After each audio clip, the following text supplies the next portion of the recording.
భగవతే వాసుదేవాయ. ఓం శ్రీకృష్ణ పరమాత్మనే నమః. భగవద్గీత 3వ అధ్యాయం 22వ శ్లోకం నుంచి మొదలు పెడతాం. 21వ శ్లోకంలో ఏం చెప్పుకున్నాం ఒకసారి మనం మళ్ళీ రికలెక్ట్ చేసుకుందాం. అయితే శ్రేష్ఠుడైన వ్యక్తి ఏ కార్యం చేస్తే సామాన్య జనులు దాన్ని అనుసరిస్తారు. ఉత్తమమైన కర్మల ద్వారా అతడు దేనిని ప్రమాణంగా నెలకొల్పుతున్నాడు, దాన్ని లోకమంతా అనుసరిస్తుంది. అందుకే మనం ఎవరికన్నా దీపం చూపించేటట్టు, మనం దారి చూపించేటట్టు ఉండాలి తప్పితే మంచి మాట మనం నడిస్తే మన కుటుంబం నడుస్తుంది. మనం నలుగురు అట్లా చేస్తే ఇంకో నలుగురు ఫాలో అవుతారు. చూడండి, ఒకళ్ళు ఏదన్నా చెడు చేసినా వాళ్ళకి ఏదైనా వస్తే వాళ్ళు ఎట్లా ముందు అసలు నెగిటివ్నెస్ కి అలా పడిపోతుంటారు. కానీ పాజిటివ్ థింకింగ్ ఉండి పెద్ద పెద్ద వాళ్ళమ్మ, ఈ యొక్క మన రమణ మహర్షి కాదు, లేకపోతే షిరిడి సాయిబాబానే కాదు, లేకపోతే మనకి వివేకానంద, రామకృష్ణ పరమహంస, వీళ్ళందరూ మనకి దారి చూపించిన భగవత్ స్వరూపాలు. ఎప్పుడు కూడా భగవంతుడు ఎప్పుడన్నా తన పూర్తి అవతారాన్ని తీసుకొని వస్తాడు. కానీ ఎప్పుడు కూడా ప్రతిసారి మీకు చూస్తూ ఉంటే ఇలాంటి గురువులనే పంపిస్తాడు, గురువుల్ని తయారు చేస్తాడు. ఎందుకని మనం చూడండి, ఒక చోటికి వెళ్తాం, పిల్లల్ని స్కూల్కి ఒక ఎక్స్కర్షన్ తీసుకెళ్తాం. టీచర్లు ముగ్గురు వస్తారు, ఈ గ్రూప్ కి నువ్వు లీడర్వి, ఈ గ్రూప్ కి నువ్వు లీడర్వి అని టీచర్లు ముగ్గురుగా విడిపోయి పిల్లల్ని చక్కగా చూసుకుంటారు. ఇలాగా కొంతమందికి తెలియని జ్ఞానాన్ని అక్కడ ఒక గురువు ఉంటాడు, నువ్వు చూసుకుంటే నీ చుట్టుపక్కల ఒక గురువు కనిపిస్తాడు. అంత దగ్గరలో అంతమంది. అంతేకాదు, దత్తాత్రేయుల వారికి 24 మంది గురువుల్లో పక్షి ఉంది, చెరువు సముద్రం ఉంది, తర్వాత పాము ఉంది, వేశ్య ఉంది. వాళ్ళలో ఏ ఏ గుణాలు ఎవరెవరి ద్వారా ఏం తీసుకోవాలో అది తీసుకొని ఈ గొప్పతనం నేను చూశానని దత్తాత్రేయుల వారే చెప్పినప్పుడు మనం ఎంత వారమమ్మా, మనం మంచి చూడాలి అన్ని చోట్ల. ఆ గుణాలు మనం చేసుకోవాలి. భూమాత సహనం ఏం చేసినా భరిస్తుంది ఆ తల్లి. ఆ సహన శక్తి చూడండి. అట్లా ప్రతి చోట కూడా బర్డ్స్ కూడా చూడండి, అవి ఎంత వాటికి కావాల్సిన ఆహారం వాటి టైమింగ్స్ బట్టి తింటాయండి. మీరు పెట్టినా కూడా తినవు అవి. రాత్రి సాయంత్రం 6 తర్వాత రావు, ఇంకా పొట్ట ఇంకా ఖాళీ చేసుకోవడమే. పొద్దున్న లేచాక ఆహారం కోసం విహారం కోసం బయటకు వస్తాయి. ప్రతి దానికి ఉండే ఒక ప్రకృతి నియమం ఉందన్నమాట. ఒక్కొక్క దాన్ని చూసి మనం ఒక్కొక్కటి నేర్చుకోవచ్చు. కాబట్టి ఎవరైతే శ్రేష్టమైన వ్యక్తి, మరి కృష్ణ పరమాత్మ శ్రేష్టమైన వ్యక్తి, అన్ని చేసి చూపించారు. ఆయనకి పూజ చేయాల్సిన అవసరం లేదు, సంధ్యావందనం చేయాల్సిన అవసరం లేదు. పరమాత్మ అయ్యుండి కూడా ఇవన్నీ వదిలిపెట్టకూడదు. ఆయన మంచి కోసం నువ్వు ఏది చెయ్యాలంటే అది నువ్వు ఆయన ఏంటంటే ఒక ఏమంటారు, గురు రూపంలో ఉండి అన్ని చేసి చూపించారు. అలాగే పెద్ద పెద్ద వాళ్ళకి యాగాలు యజ్ఞాలు చేయాల్సిన అవసరం ఉండదు, కానీ వాళ్ళు చేయిస్తారు. ఎందుకంటే ఆ ప్రథ, ఆ యొక్క సంస్కృతి పోకూడదని. అవన్నీ మన ఇళ్లలో కూడా అంతే. మన ఎంత దైవం మన ఇంట్లో మన లోపల ఉన్నారని తెలుసుకున్న పిల్లలకి తెలియాలంటే పరమాత్మ స్వరూపంగా చక్కగా వాళ్ళకి నాయన రోజు కృతజ్ఞతలు చెప్పాలి. ఒక దీపం వెలిగించి, రేపు మనం మాట్లాడుకుందామండి, ప్రతి దానికి ఒక అర్థం ఉంది. ఎందుకు దీపం వెలిగిస్తాం, ఎందుకు ఆహ్వానిస్తాం, నీళ్లతో ఇట్లా ఎందుకు చేస్తాం, అభిషేకం వాటర్తో ఎందుకు చేస్తాం, ఇవన్నీ ప్రతిదానికి అర్థం ఉందన్నమాట. కాబట్టి పెద్దవాళ్ళు ఏం నచ్చి ఎందుకు చేస్తారంటే ఆ దారిలో మనం నడుస్తామని చేస్తారు. కాబట్టి వాళ్ళని చూసి మనం నేర్చుకుంటాం. అలాగే ఈ రోజు 22వ శ్లోకం చదువుతున్నాం. నమే పార్థాస్తి కర్తవ్యం త్రిషు లోకేషు కించన నానవాస్తమవాప్తవ్యం వర్తయేవ చ కర్మణి. అంటే నమే పార్థాస్తి కర్తవ్యం. నా మే అంటే నాకు, పార్థ ఓ పృథా కుమార, నా అస్తి లేదు, ఏంటి కర్తవ్యం అనేది లేదు, విధింపబడిన కర్మ. పరమాత్మ చెప్తున్నాడమ్మా, నాకు ఒక కర్మ విధింపబడింది, నువ్వు తప్పకుండా చెయ్యాలి అనేవి లేవు. త్రిషు 3 లోకేషు లోకాల్లో కించన ఏది కూడా నా లేదు. అనవాప్తం అంటే కోరేది, అవాప్తవ్యం అంటే పొందవలసింది, వర్త నేను నెలకొన్నాను, నిక్కముగా చ కూడా కర్మని విద్యుక్త ధర్మంలో. ఓ పృథా కుమార, పృథాదేవి అంటే కుంతీదేవికి మరి ఒక పేరు. ఓ పృథాదేవి, ముల్లోకాలలో నాకు విధించబడిన కర్మ ఏది లేదు, నేను కోరేది ఏది లేదు, దేనిని పొందవలసిన అవసరం లేదు. అయినా కూడా నేను విద్యుక్త కర్మల్లో నెలకొన్నాను. పరమాత్మ స్వరూపంగా దిగాడమ్మా. అలాగే మనం కూడా ఆత్మస్వరూపం తెలుసు మనకి. కానీ మనం ఈ సంసారంలో ఉన్నప్పుడు ఏం చేయాలి? ఆత్మస్వరూపంగా ఉన్నంత మాత్రం అన్ని వదిలేసి వెళ్ళమని దేవుడు చెప్పింది. ఆత్మస్వరూపం అని తెలిసి కర్తవ్య నిర్వహణ ఇంకా బాగా చేస్తాం. ఏ కర్తవ్యం ఎక్కడ చేయాలి, ఏమి చేయకూడదు, మనం అవన్నీ చేస్తాం. పరమాత్మ స్వరూపంగా వచ్చి ఆయన అదే చూపించారు. నేను ఇక్కడ పొందవలసింది ఏమి కోరేది అన్ని ఆయనవే. ఆయనకి ఏం కావాలి కనుక అందులోనూ మహిమాన్వితంగా పుట్టాడు మా కృష్ణమూర్తి. కృష్ణ పరమాత్మ ఎందరికో ఎన్నో లీలలు చూపించిన మనిషి భగవంతుడు. ఆయనకి ఏం అవసరము, ఆయనకి దేనికోసం చేయాలి, కానీ అన్ని పనులు చేశారమ్మా. ఎందుకని? నేను విద్యుక్త ధర్మలు చూపించాను. ఎందుకంటే ఈ ప్రపంచంలోకి వచ్చాక కర్మలు ఉంటాయి. నిత్య కర్మలు, విద్యుక్త ధర్మాలు, కర్తవ్య నిర్వహణ ధర్మాలు, తర్వాత నువ్వు పుట్టినందుకు నీ ఆత్మకు సంబంధించిన ధర్మాలు ఇవన్నీ ఉన్నాయి. ఈ కర్మలన్నీ ఉన్నాయి. ఈ కర్మలని ఆయన నేను నెలకొన్నాను. ఎందువల్ల నెలకొన్నానంటే నాకు ఏదీ లేకపోయినా, మనం కూడా అంతే, భగవత్ స్వరూపం అని తెలిసినా మనం అన్ని వదిలేయకూడదు. మన విద్యుక్త ధర్మాలు ఇక్కడ చేస్తూ మన దైవాన్ని మనం ప్రకటితం చేయాలి. ఆ భగవంతుడు అన్ని వదిలేసి కూర్చొని ఉంటే మాట్లాడి ఉండేవాళ్ళు. ఏముందిలే ఆయనకి అన్ని ఉన్నాయి, చెప్పడానికి ఏముంది, కూర్చొని భగవంతుని కూడా అనగలం మనం. అన్ని ఊళ్ళ వాళ్ళు ఏదైనా నోరు తెచ్చుకొని చెప్పేస్తారు. కాదు, ఆయన జైల్లో పుట్టారు. అక్కడికి వెళ్ళి గోకులంలో గోవుల్ని తోలుకుంటూ రాజవంశంలో పుట్టి కూడా యదువంశ రాజుల్లో పుట్టినా కూడా గోకులంలో పెరిగారు. తర్వాత ఆయనకు వచ్చిన కష్టాలు మనం ఒక్కొక్కటి తలుచుకుంటే ఆయనకి అభాండం వేశారు. నువ్వు తండ్రి నువ్వు ఏమంటారు సమంతకమని తీసుకెళ్లారని చెప్పి సత్రాజిత్తు ఆ మాట అంటాం.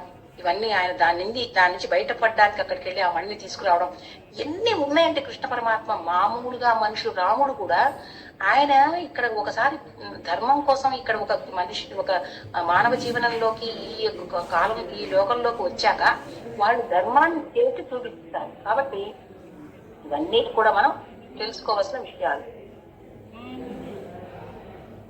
ఓకే, తర్వాత కాబట్టి మీరంతా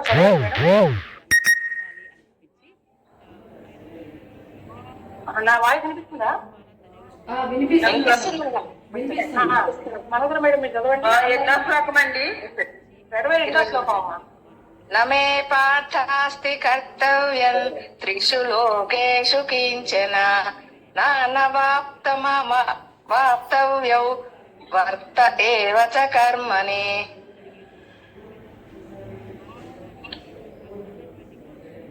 నేను చదువుతున్నానండి. నమే పార్థాస్తి కర్తవ్యం లోకేషు కించన నానావాప్తమవాప్తవ్యం వర్త ఏవ చ కర్మణి.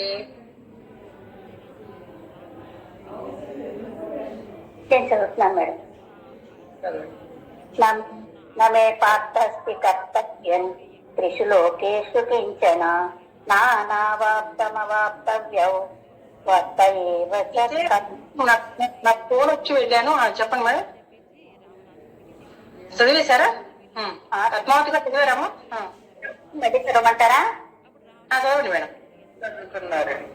పార్థస్తి కర్తవ్యం త్రిషు లోకేషు కించన నానావాప్తమవాప్తవ్యౌ వర్త ఏవ చ కర్మణి. అది మేడం. కాబట్టి భగవంతుడు ఏం చేశాడు, అతను సాధారణ జీవుడికి ఉన్నట్టు దేహాన్ని కలిగి ఉన్నాడు. అతని దేహానికి ఆత్మకి తేడా ఉండదు.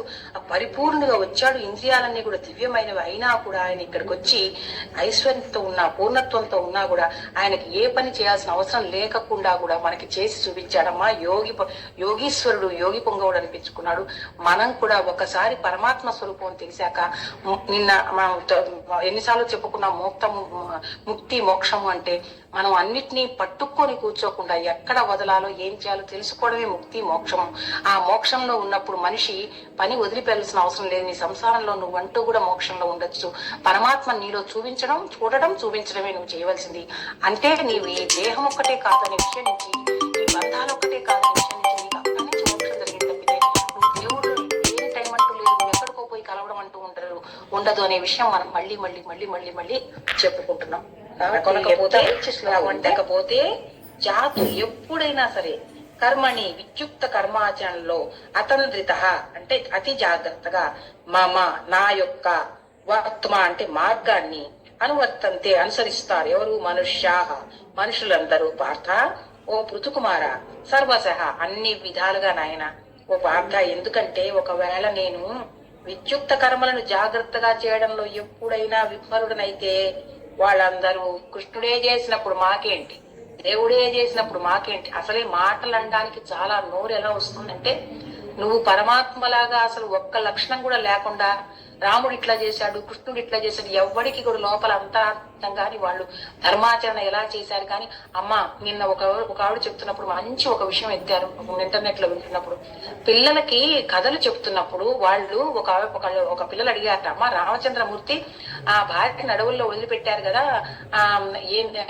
అలాంటప్పుడు అలాంటి రాముడిని పూజ చేయమంటావేంటమ్మా అని అడిగితే ఆవిడకి సమాధానం చెప్పడం చేత కాక దేవుడిని ఆయన అట్లా అనకూడదని దండం పెట్టుకుంది. అలా ఎందుకు వింటారు పిల్లలు? మీరు ఇంకా అక్కడే ఉండిపోయారా? ఈ కాలంలో అన్ని ఇంత తెలుస్తున్నాయి, పుస్తకాలే కాదు, మీ జ్ఞానం ఎక్కడికి పోయింది? మీరు అసలు ఆ కథని ఎట్లా అర్థం చేసుకున్నారు? రామచంద్రమూర్తి వేదయుక్తంగా ఎలా జీవితాన్ని ఆయన ఏమంటారు జీవించాడు? అసలు ఎందుకు ఏమంటారు రాము విగ్రహం ధర్మ అంటారు. అంటే ఏంటి? రాముడి యొక్క విగ్రహానికి మనం పోతపోస్తే ఒక ధర్మాన్ని పోతపోస్తే రాముడిగా వస్తాడు అని, రాముడిగా తయారవుతుంది.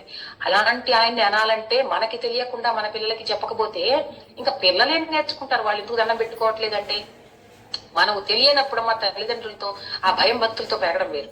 ఇప్పుడు వచ్చిన పిల్లలకి ఏంటంటే వాళ్ళు ఇంకా అతి తెలివితేటలతో పుట్టినప్పుడు వాళ్ళకి మనం మభ్యపుచ్చడానికి వీల్లేదు. దైవము అంటే వాళ్ళు నిజంగా దైవంగా ఎలా ప్రవర్తించారో చెప్పాలి. ఇప్పుడు దొరకని విషయం లేదు, దొరకని పుస్తకం లేదు. మనము ముందు దాన్ని రీసెర్చ్ చేసి మనం చెప్పుకోవాలి తప్పితే వాళ్ళకి పైన మనం కూడా మన మనసుకు పైన చెప్పుకోవడం, ఆ పిల్లలకి పైన చెప్పడం కుదరదు అనమాట. ఆ టైం వచ్చేసింది. లోపల పరమాత్మను తలుచుకుంటున్నాం అంటే, ఒక కృష్ణాన్ని తలుచుకుంటున్నాం అంటే ఆయన ఏం చేస్తా, ఆయనలో నువ్వేం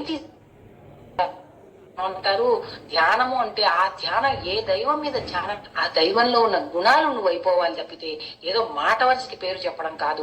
పుణ్యం అంటే ఆ మాట నందువల్ల 1% పుణ్యం వచ్చినా దానివల్ల జన్మలే వస్తాయి తప్పితే నువ్వు ఎప్పటికీ కూడా వీటి నుంచి బయటపడలేవు.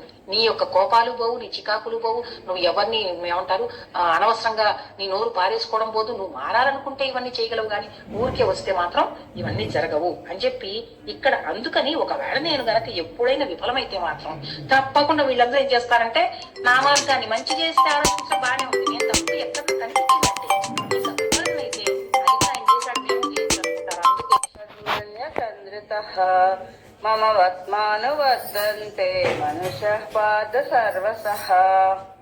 Okay madam. యహన్న వర్తేయం జాతు కర్మణ్య తంత్రితః మమ వర్త్మాను వర్తంతే మనుష్య పార్థ సర్వశః. అంతే అనమాట. ఇది వింటుంటే మనకు అనిపిస్తుంది అనమాట. కాబట్టి నేను ఒక చిన్న తప్పు చేసినా కూడా మనుషులందరూ నా మార్గాన్ని అనుసరిస్తున్నారు కదా, పెద్ద ఆయన చేసేటప్పుడు తప్పేంటో అన్నట్టు అనుకోకుండా తను కూడా ఎంతో అన్ని రకాలుగా, అందుకే పెద్దవాళ్ళని మనం చేస్తున్నప్పుడు వాళ్ళు ఏదైనా జరిగింది అంటే దానిలో ఏ మర్మము ఉంటుంది తప్పితే అది ఏదన్నా దాన్ని మనం తీసివేయడానికి కాదు, వాళ్ళని ఊరికి చిన్న చూపు చూడడానికి కాదనమాట. అందుకని